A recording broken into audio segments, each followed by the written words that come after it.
Salut, David, 35 ans, je fais du roller depuis mes 12 ans et je suis designer sonore d'événements sportifs, ou DJ si tu préfères. Mon premier FIS, ça a été en 2008. Je m'étais inscrit l'année où je suis arrivé à Montpellier. Je me suis inscrit en roller amateur et ma fesse s'en rappelle encore. Première date DJ FIS, c'était pour l'avant-première du FIS Montpellier en 2012, il me semble. Mon style principal, on va dire que c'est plus hip-hop au sens très large du terme. À partir du moment où ça groove et que ta tête bouge toute seule, c'est ce qui me fait kiffer. Après, faut pas perdre d'esprit que sur des événements comme le FIS ou d'autres événements d'action sport, le focus est toujours sur les riders. C'est eux qui font le show et ainsi de suite. Donc à partir du moment où en tant que rider, je le fais aussi un peu, faire plaisir aux riders, ça va leur donner un certain coup de boost aussi, même si tu entends que les 5 premières secondes du son avant que tu t'élances, ça va te donner un petit coup de boost et tu vas être là pour faire le show. Donc si tu focuses sur le rider, sur les riders, tu as quand même peu de chances de te planter. Il faut tout simplement être ouvert, être à l'écoute, ne pas rester sur ses acquis ou sur ses préférences.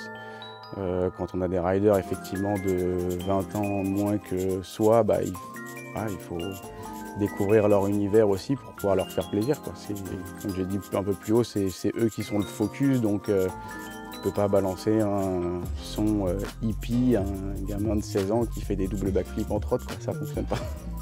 Mes meilleurs souvenirs de DJ au FIS, il y en a plus d'un. Je dirais la demi-finale de BMX Flatland à Edmonton en 2016. On s'est retrouvés en nocturne, en extérieur, dans un amphithéâtre avec l'amphithéâtre bondé et moi au milieu de la scène, et tous les riders étaient bouillants. Et ça a donné un show de fou, quoi. Le public était complètement taré et c'était tellement électrique que j'en ai encore des frissons.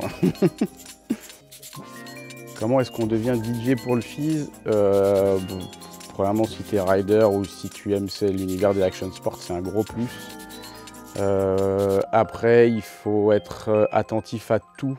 C'est-à-dire au MC, au rider, au public. Tu fais pas un set de 1 heure comme tu ferais dans un bar ou dans un club. C'est pour ça qu'au tout début, j'ai parlé de designer sonore d'événements sportifs. Car il faut vraiment faire attention à tout ça. Après, comment le devenir?